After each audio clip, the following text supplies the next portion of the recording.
فلا مضل له ومن يضلل فلا هادي له. أشهد أن لا إله إلا الله وحده لا شريك له وأشهد أن سيدنا ونبينا محمدا عبده ورسوله. اللهم صل وسلم وبارك وكرم وعظم على سيدنا ومولانا محمد الفاتح لما أغلق والخاتم لما سبق ناصر الحق بالحق والهادي إلى صراطك المستقيم وعلى آله وصحبه حق قدره ومقداره العظيم. سبحانك لا علم لنا إلا ما علمتنا إنك أنت العليم الحكيم وتب علينا إنك أنت التواب الرحيم. ربي اشرح لي صدري آمين ويسر لي أمري واحلل عقدة من لساني يفقهوا قولي. أما بعد. Ma'asyiral habaibul kiram, ma'azzatul kurama, para habaib, para kiai, para ajengan, para alim ulama yang saya muliakan dan saya hormati, khususnya guru kita semua Al-Habib Umar Rafiq bin Ali bin Hamid, mata'anallah bituli hayatih. Mudah-mudahan beliau panjang umur, sehat walafiat, sehat dohir, sehat batin, sehat segala-galanya. Mudah-mudahan dikabulkan segala hajatnya. Hajat di dunia bil maisarah, wa hajat al akhirah bil maghfirah, wa murabaqatul habib sallallahu alaihi wasallam. Dan mudah-mudahan loba injuna. Amin ya rabbal alamin. Karena orang kalau banyak anaknya itu banyak cucunya, membanggakan Nabi Muhammad SAW. Ja'far ya, terus berbanyak lagi anaknya biar Habib Umar banyak cucu. Amin ya rabbal alamin. Dan juga Al-Habib Syekh Al-Idrus, yang mudah-mudahan Allah sehatkan jasmani dan rohaninya. Allah berikan rezeki al-wasi'ah wal barakah, hissiyah wal ma'nawiyah tahiran wa batinan fi afiyatin wassalamatin birahmatika ya arhamar rahimin. Dan juga Al-Habib Syahabuddin dan para habaib yang lainnya, dan juga tidak lupa guru kita semua ajengan Mama Rifai, Buya Rifai, Masya Allah. Mudah-mudahan Allah tambahkan lagi istrinya. Amin. Karena ya, Mama Rifai mah ya Buya Rifai mah sebenarnya mendoakan gitu. Mudah-mudahan tambah istrinya, tambah rezekinya, tambah segala-galanya, dan mendapatkan pandangan khusus dari Nabi Muhammad SAW, dan panjangkan umurnya dalam keadaan taat kepada Allah dan taat kepada Nabi Muhammad SAW. Amin ya rabbal alamin. Hadirin hadirat, ma'asyiral muslimin wal muslimat rahimakumullah. Alhamdulillah, pada malam hari ini secara tidak sadar yang kita lantunkan adalah sholawat kepada Nabi Muhammad dan membacakan sejarah Nabi Muhammad, di mana kita tahu fadilah daripada sholawat Nabi besar Muhammad Sallallahu Alaihi Wasallam. Ini adalah hadiah dari Allah untuk kita, hadiah dari Allah untuk umat Sayyidina Muhammad Sallallahu Alaihi Wasallam. Ketika dalam satu hadis dikatakan, hayati khairul lakum wa mamati khairul lakum. Hidupku baik untuk kalian, dan meninggalku, matiku juga baik untuk kalian. Kalau tahu, kita fahami bahwasannya ketika hidup Rasulullah la syakka wa la raib, sudah gamblang dan sudah terlihat oleh mereka para sahabat Rasulullah SAW. Begitu pula ketika setelah wafatnya Sayyidina Muhammad SAW, ini pun la syakka wa la raib, tidak ada keraguan bahwasanya baik juga untuk kita, untuk umatnya Sayyidina Muhammad SAW. Ada dua kisah, yang kisah ini mengartikan daripada wa mamati khairul lakum, dan ini adalah isyarat untuk kita umat Sayyidina Muhammad SAW. Untung kita dijadikan umat Nabi Muhammad. Coba kalau kita nggak dijadikan umat Nabi Muhammad, umat-umat sebelum Nabi Muhammad, Masya Allah ya, mereka berbuat dosa aja langsung di pagi harinya dilihatkan oleh Allah Subhanahu Wa Taala. Misal penting mabok, isuk-isuk, masya Allah, wajahnya berubah jadi ketek. Jadi monyet. Oh berarti si Fulan, si Agus, misal ya banyak. Ditambut jalan namanya, misal si Agus, penting mabok, misal. Subhanallah, sembunyi-sembunyi dia maboknya.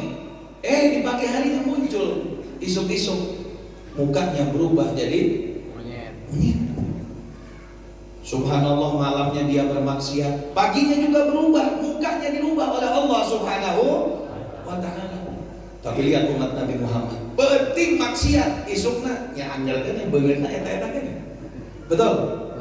Betul. Alhamdulillah. Ini semua berkat siapa? Sayyidina Muhammad sallallahu alaihi wasallam.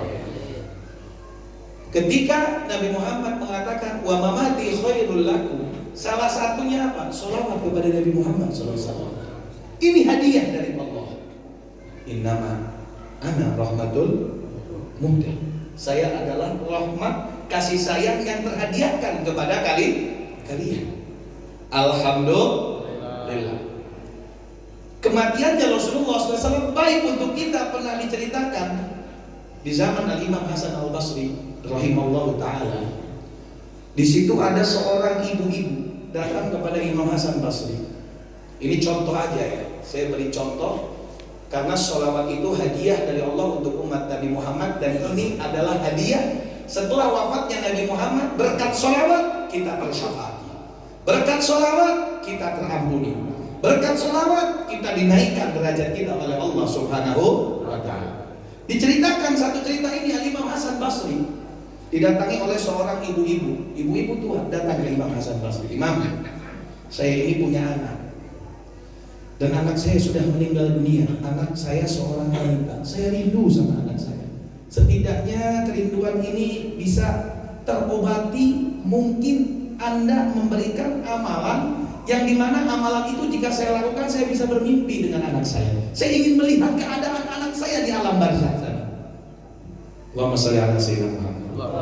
Imam Hasan Basri memberikan daripada amalan, amal ke dia, amal ke dia, amal ke dia. Diamalkan ibu-ibu itu, masya Allah. Diamalin, nggak nyampe seminggu. Subhanallah, ibu orang tua ini, ibu ini melihat anaknya seorang wanita yang sedang disiksa oleh Allah Subhanahu wa ta'ala. Disiksa.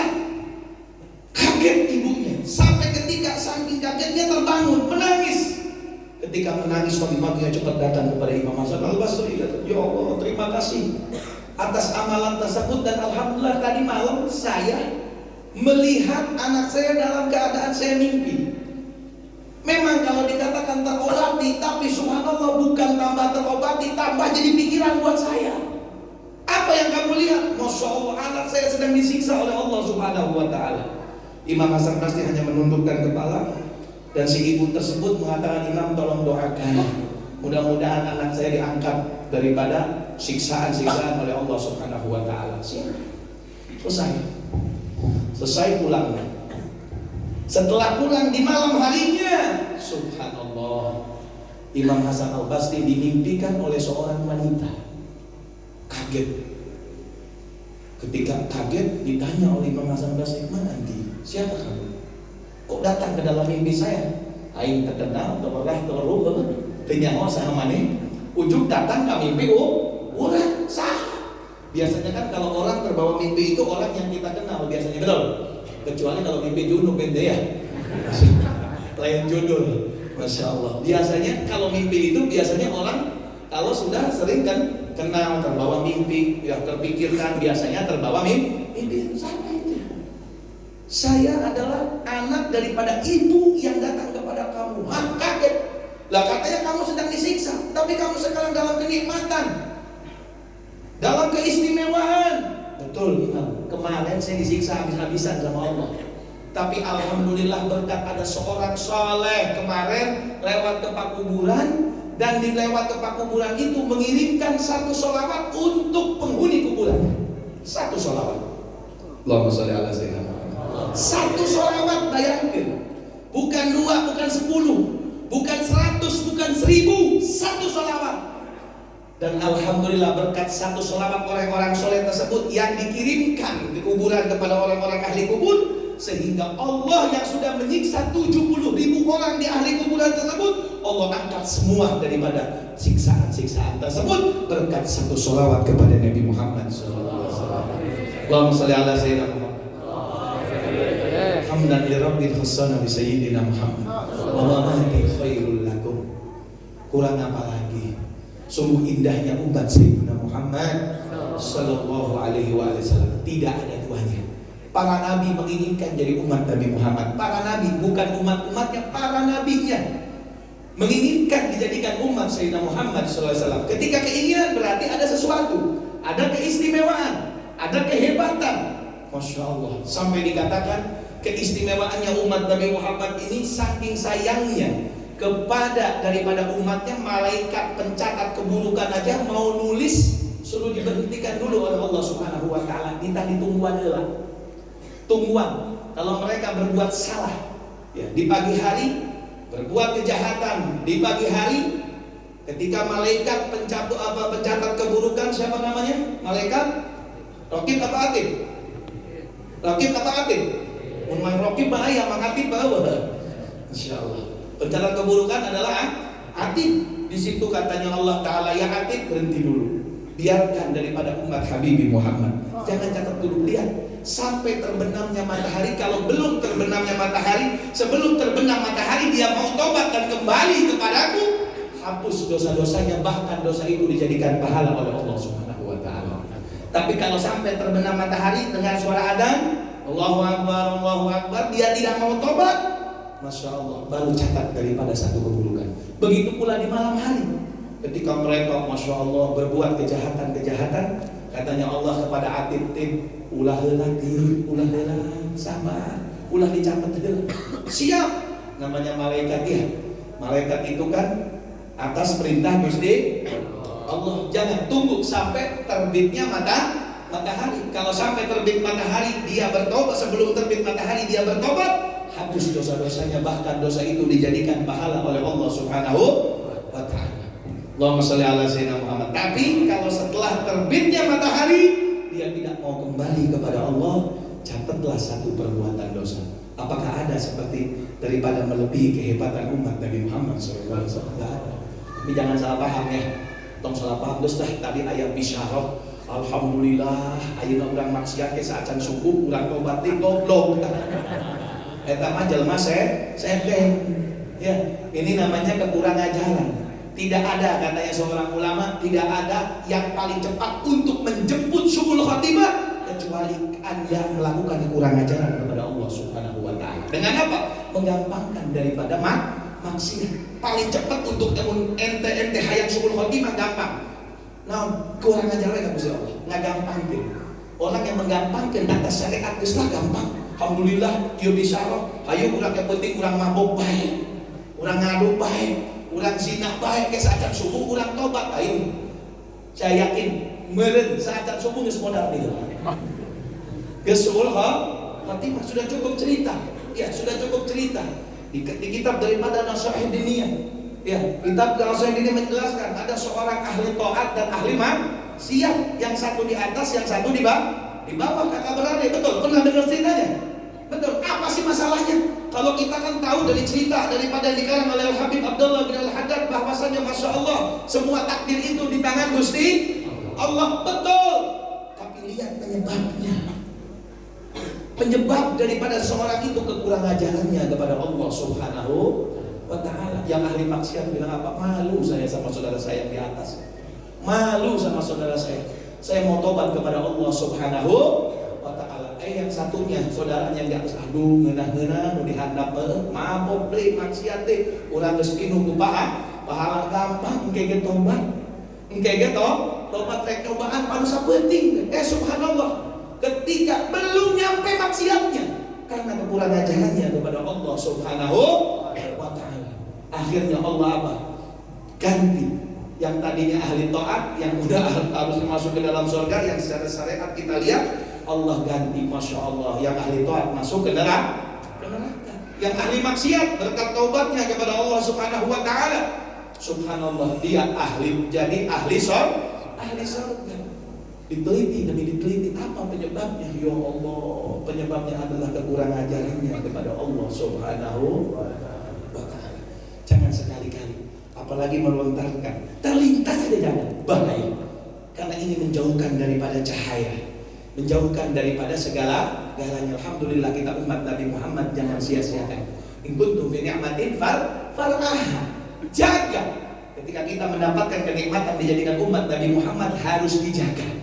Bagaimana cara menjaga umat Sayyidina Muhammad? Perbanyak, salah satunya perbanyak sholawat kepada Nabi Muhammad. Satu tadi sholawat aja bisa menghapus dan mengangkat daripada Masya Allah 70.000 yang sudah sedang disiksa oleh Allah Subhanahu wa Ta'ala. Dan yang kedua apa? Lihat, pernah pada suatu hari Rasulullah SAW ke rumahnya Siti Aisyah, melihat masruran di wajahnya Rasulullah gembira, senang. Kata Siti Aisyah, ini kesempatan saya ya Rasulullah. Katanya, tolong doakan saya, tolong doakan saya. Apa kata Rasulullah? Langsung mengangkat, ya Allah ampuni dosa-dosa Aisyah. Allah maghfir li Aisyah ma taqaddama wa ma ta'akhkhar wa ma a'lanat wa ma asarrat. Masya Allah, ya Allah ampuni dosa Aisyah yang telah dilakukan dan yang belum dilakukan, yang secara terang-terangan maupun yang secara sembunyi. Masya Allah. Ketika doa itu dipanjatkan oleh Nabi besar Muhammad SAW, bungahnya, senangnya Siti Aisyah radhiyallahu anha sampai jingkrak-jingkrak, sampai mau tersungkur Siti Aisyah. Saking senangnya. Rasulullah tersenyum dan mengatakan, apakah anda senang ya Aisyah? Gimana enggak senang ya Rasulullah? Doa yang didoakan ampunan, dan tidak ada kebahagiaan selain daripada ampunan dari Gusti Allah Subhanahu wa Ta'ala. Ketahuilah ya Aisyah, doa itu yang selalu saya panjatkan kepada Allah setiap habis sholat. Untuk siapa? Umatku ya Aisyah. Allahumma sholli ala sayyidina Muhammad. Kurang apa lagi? Jangan sia-siakan ya. Jangan iya bib, saya pengen, tapi masih angker kene. Urang hayang ngajaga kanikmatan, hayang sholawat masih benturan baik HP kadang-kadang. Kadang-kadang lila nempo HP na, lila nempo TikTok na, lila nempo WhatsApp na, lami ningali naon deh, Facebook na, Instagram na.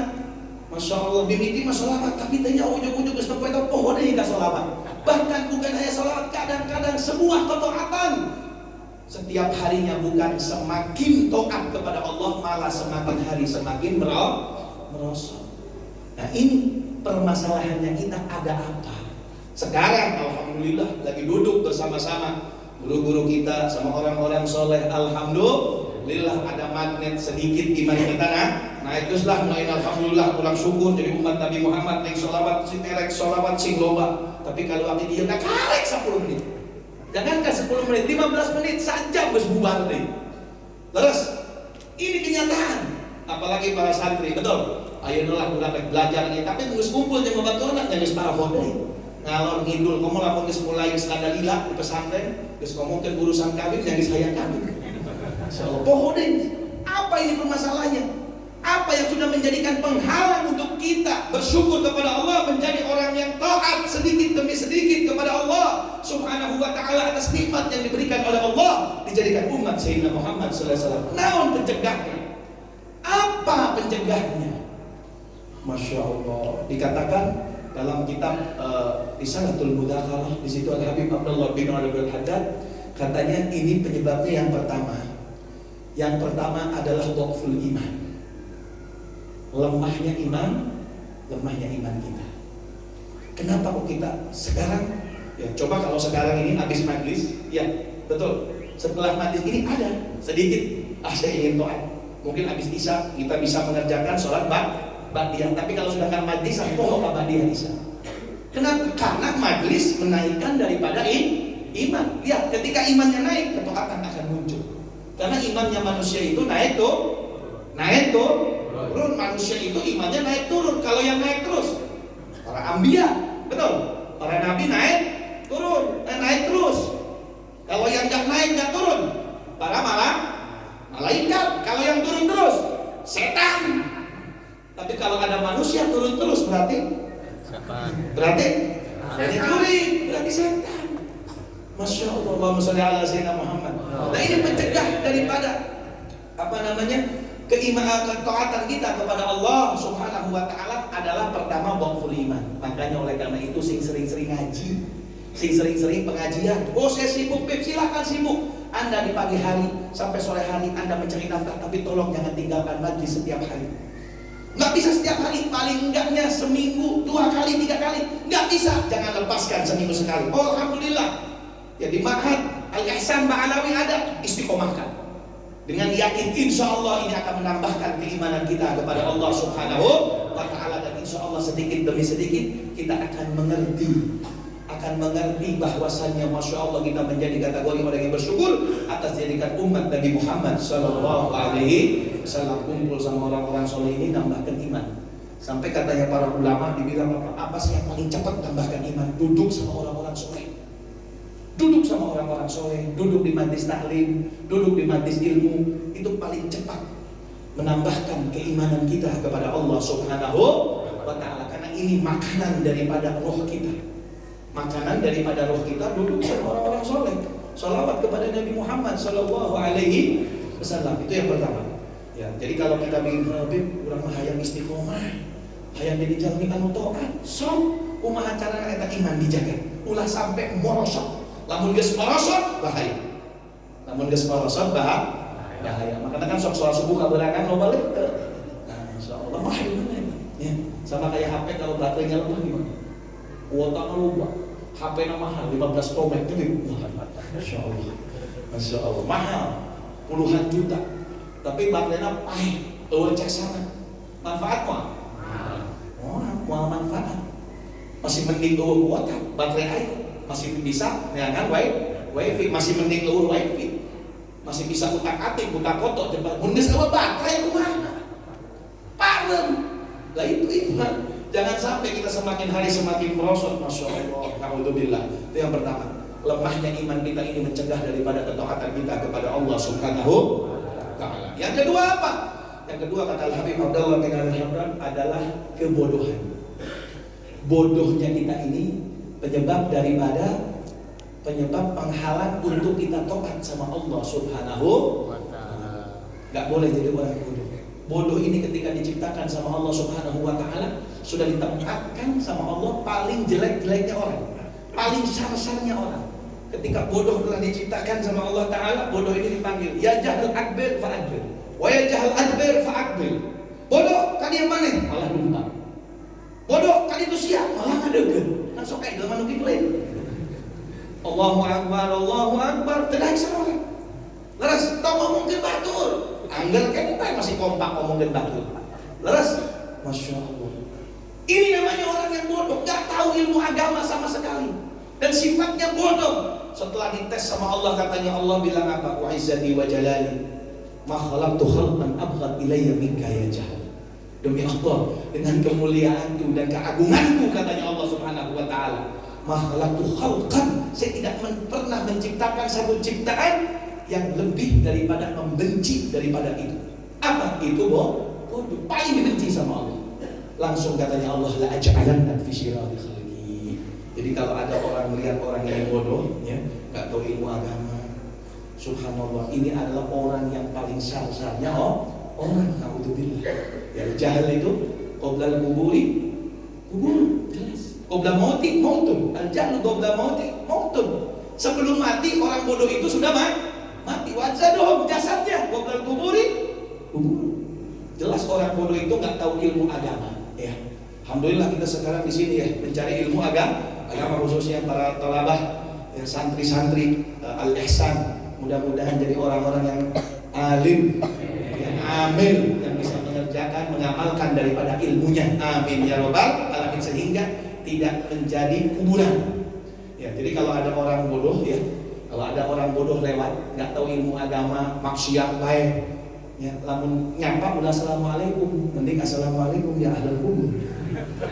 Dan saacan pahe geus pahe. Saacan kuburannya jasadnya geus kubur. Ya.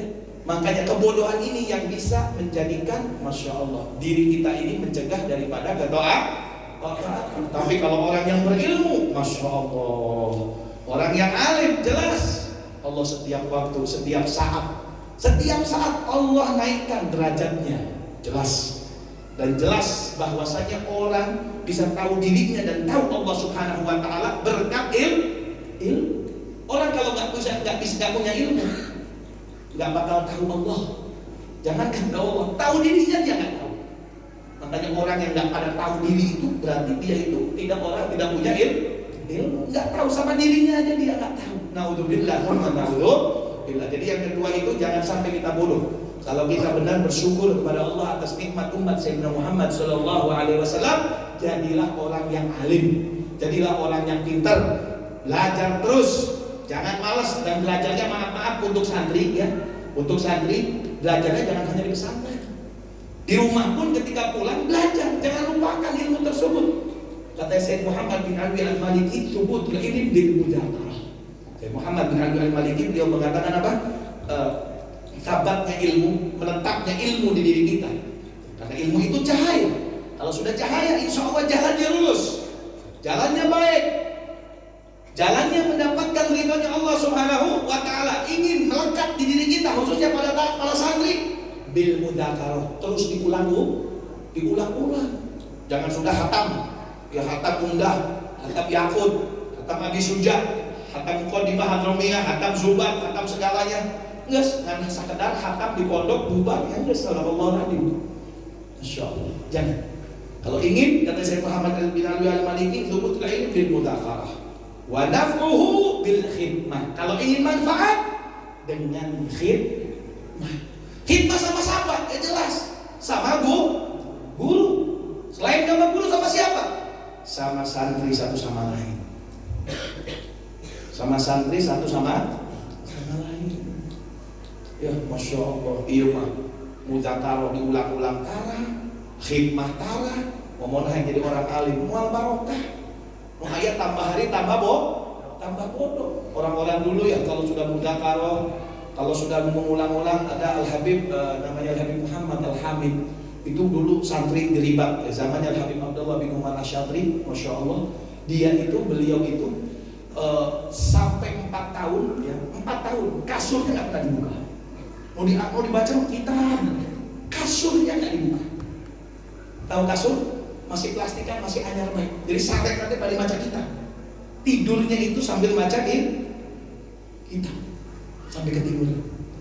Ulang-ulang, 4 tahun bisa berapa kali ganti kasur? 1 tahun bisa 4 kali ganti kasur. Saking seneng molor. Tara muroja. Masya Allah ya. Kalau ingin yang manfaat, kata Syekh Muhammad bin Ali al-Maliki, dengan dengan khidmah. Kalau ingin manfaat itu dengan khidmah sesama teman ya, misalkan si Agus atau si Junaid tadi Gus tadi bajunya hiji ku aing kampung bageun gitu tenang.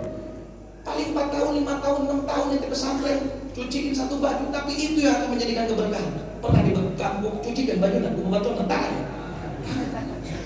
Masya Allah, saya punya teman, gak usah disebut. Saya teman-teman, dulu jalan bareng sama dia. Jalan bareng, Masya Allah. Belajarnya cuma sebentar di pesantren. Sebentar, cuma 6 bulan atau 8 bulan. Masya Allah, setelah itu dia pulang. Gak pesantren lagi. Saya berangkat ke Yaman. Balik ke dulu, Masya Allah, umat ribuan. Masya Allah. Ternyata apa? Iya, dulu 6 bulan dia banyak hikmah. Temennya kalau punya baju, sini saya cuci.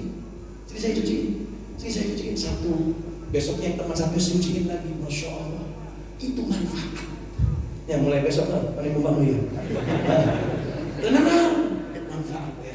Apalagi khidmah sama guru, bawain sendalnya, betul. Jangan sendalnya malah diculik, Senang barokah sendal guru ditempat sekalian diembat sekalian jatuh. Ya, khidmah sama guru, barokah, manfaat. Insya Allah ilmunya akan manfaat. Masya Allah. Barakatuhu, dan berkahnya ilmu itu dengan ridhonya guru. Nah kita pulang nanti selesai, kudu minta ridho ke Habib Umar. Muntah ridho, mual manfaat, mual barokah. Pokoknya apa kata guru? Kalau udah kata guru sambil nak atau nak, Masya Allah, itu malaikat kebaikan nyata semua. Allah memberikan cahaya, Allah memberikan jalan yang baik. Kumaha cek guru, tapi guru nu istiqomah, udah guru nu blehom. Ya, guru nu belehom mah geus pararuguh mah tong didenge kalau itu. Tapi guru yang istiqomah ya, Masya Allah, yang terlihat ya sanadnya nyambung kepada Rasulullah Sallallahu Alaihi Wasallam. Pernah satu cerita kisah sampai jam berapa? Udah enggak ada jadi. Allahumma sholli ala sayyidina. Cerita di zaman Sayyidina Imam Syekh Umar bin Makhramah. Ya, Syekh Umar bin Makhramah diingat kalau nggak salah ya. Ya, ingat ya. Syekh Umar bin Makhramah. Seun. Kalau nggak salah itu salah satu gurunya Syekh Imam Syafruq bin Salim ya.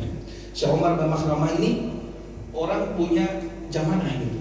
Yang ayah murid mah ayah kolot yang aki-aki ayah ngora benar. Yang murid Habib Umar ge kolot ya.